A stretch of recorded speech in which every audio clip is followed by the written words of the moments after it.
لبيك اللهم لبيك لبيك لا شريك لك لبيك. أعوذ بالله من الشيطان الرجيم. بسم الله الرحمن الرحيم. الحمد لله رب العالمين. اللهم صل وسلم وزد وبارك على سيدنا محمد وعلى آل سيدنا محمد كما صليت وسلمت وزدت وباركت على سيدنا إبراهيم وعلى آل سيدنا إبراهيم في العالمين إنك حميد مجيد. Chers frères, chères sœurs, assalamu alaykum wa rahmatullahi ta'ala wa barakatuhu. Nous remercions Allah subhanahu wa ta'ala qui, de par sa grâce et sa miséricorde, nous comble de sa grâce et nous demandons sa clémence, qu'il nous maintient sur le droit chemin et qu'il nous accorde une bonne fin. Chers frères, chères sœurs, comme nous le savons, nous avons commencé un nouveau chapitre qui est le chapitre du Hajj. Et la fois dernière, nous avons parlé de l'historique du Hajj et du statut juridique du Hajj en islam. Chers frères, chères sœurs, aujourd'hui, nous allons parler d'un autre facteur du Hajj, précisément la définition du Hajj et l'importance du Hajj pour le musulman. Nous devons savoir que, parlant de la définition du Hajj, le Hajj, les savants nous font savoir que le Hajj, c'est l'ensemble des actions que le fidèle accomplit uniquement à la Mecque, à une période bien déterminée. Ces deux facteurs, d'abord, ça se passe à la Mecque et ça doit se passer à une période bien déterminée. Et le Hajj consiste à stationner sur le mont Arafat le 9e jour du 12e mois lunaire qui est Zul Hijjah, à faire le tour, c'est-à-dire la circumambulation autour de l'Al-Kaaba 7 fois et la marche entre les deux monticules, Safa et, Safa et Marwa, en étant en état de sacralisation et bien d'autres actes qui complètent le rite du Hajj. Chers frères, chères sœurs, nous devons savoir que nous retenons de cette définition quelques éléments. La première des choses où s'accomplit le Hajj. En islam, nulle part le Hajj ne s'accomplit si ce n'est que sur la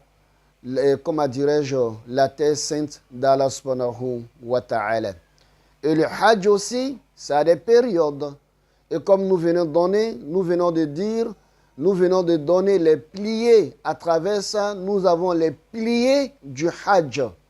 Et Inch'Allah, dans nos enseignements, nous allons faire ressortir les autres rites du Hajj qui ne sont pas les piliers du Hajj, mais qui restent des rites que nous devons accomplir durant le Hajj, à savoir la lapidation et bien d'autres actions qu'Allah nous donne la bonne compréhension.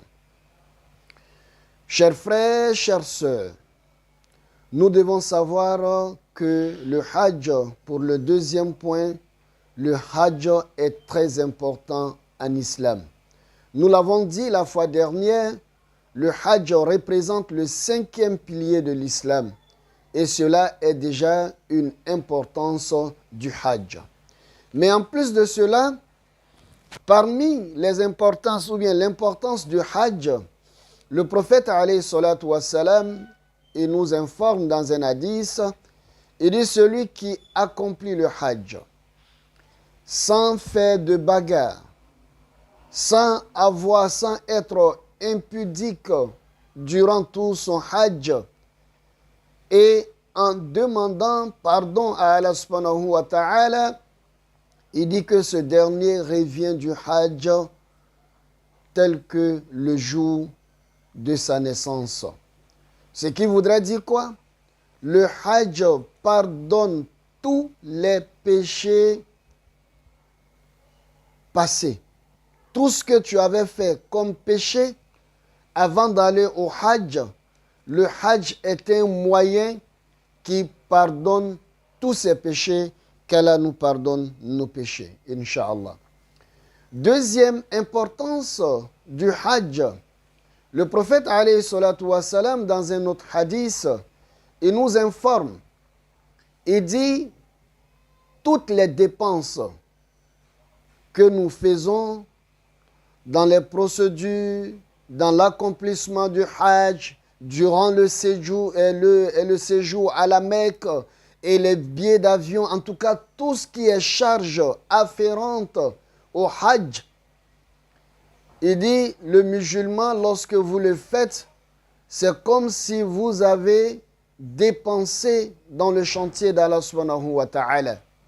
Et plus, il dit, chaque monnaie que vous allez dépenser dans le domaine du hajj, qui déjà est égale à ce que tu fais pour l'amour d'Allah subhanahu wa ta'ala, en plus d'avoir ses mérites, Allah va multiplier pour le hajj à 700 fois. C'est-à-dire multiplier pour le hajj 700 fois les mérites que tu pourrais avoir en dépensant sur la voie d'Allah subhanahu wa ta'ala. C'est immense, chers frères et chères sœurs. Voilà pourquoi nous exhortons chacun d'entre nous, pour tous ceux qui ont les moyens d'aspirer à faire le hajj. Et voilà pourquoi certaines personnes ont compris. Eux-mêmes, ils ont fait le hajj, mais ils permettent le hajj à d'autres personnes. Parce que tout ce qu'ils vont donner, c'est comme si vous donnez sur le chantier de Dieu, cela va être encore dans le cadre du hajj multiplié 700 fois, chers frères et chères sœurs. Troisième point, qui est l'importance du hajj. Le hajj est un moyen d'éduquer, c'est-à-dire d'éducation de notre âme à la patience. Chers frères, chères sœurs, pour tous ceux qui ont fait le hajj, ne vous diront pas le contraire de ce que je viens de dire. Même s'il ne serait que en se limitant de la nuit que les pèlerins passent à Muzdalifa, après le mont Arafat, avant d'aller à Mina, c'est une nuit qui nous demande beaucoup de patience, parce que tous les pèlerins, sans exception, se retrouvent à cette place. Et tous les pèlerins sont au même pied d'égalité. Ce jour-là, il n'y a pas une maison spéciale pour un pèlerin. Chacun est exposé à l'heure libre. Et vous n'avez que votre natte pour passer la nuit. Et le matin, vous êtes obligé de faire le rang comme les autres pour aller faire vos besoins et vous purifier pour venir accomplir votre prière du Soub, chers frères et chères sœurs. Donc, tout cela demande plus d'efforts. Et lorsqu'on va aussi à Mina, Mina nous inculque la patience. Pour aller, comment dirais-je, pour aller se laver, vous avez besoin de la patience. Et lorsqu'on est au Hajj aussi, comment dirais-je, à la Mecque, c'est la même chose. Pour aller manger, vous allez trouver des responsables, des cadres qui sont en rang avec les autres, en train d'aller prendre leur nourriture. Donc tous ces éléments, chers frères, chères sœurs, nous exhortent à la patience. Lors du Hajj, il va y avoir un certain moment, même si vous allez avec votre épouse, vous serez séparés. Et tout ça là, c'est la marque de la patience. Donc le Hajj éduque le musulman à la patience. Et le Hajj aussi nous rappelle la résurrection, chers frères et chères sœurs.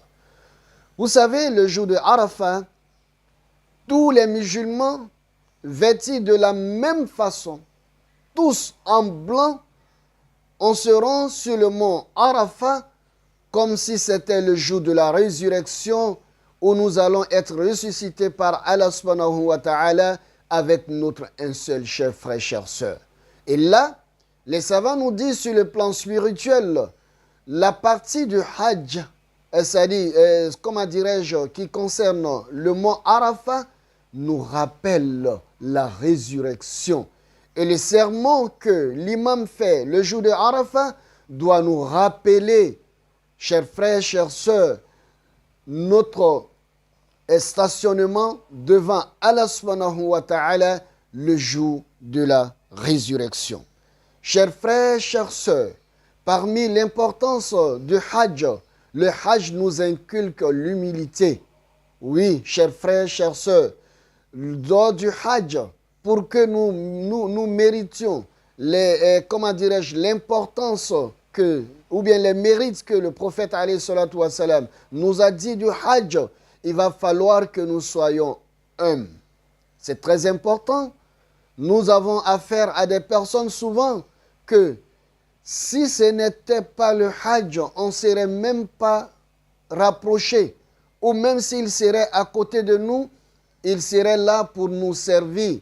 Mais vous allez voir que lors du Hajj, ce n'est pas pour cela, chers frères, chères sœurs, vous êtes au même pied d'égalité. Qu'Allah subhanahu wa ta'ala nous accorde tous le Hajj. Qu'Allah subhanahu wa ta'ala nous accorde l'humilité et la patience lors de l'accomplissement du Hajj. Qu'Allah subhanahu wa ta'ala nous accorde les mérites afin que nous dépensions dans le sentier du Hajj pour que nous puissions mériter cette fois les mérites de celui qui dépense dans le chantier d'Allah subhanahu wa ta'ala. Chers frères, chères sœurs, voilà un peu résumé quelques éléments qui représentent l'importance du Hajj. Assalamu alaikum wa rahmatullahi ta'ala wa barakatuh. لبيك اللهم لبيك لبيك لا شريك لك لبيك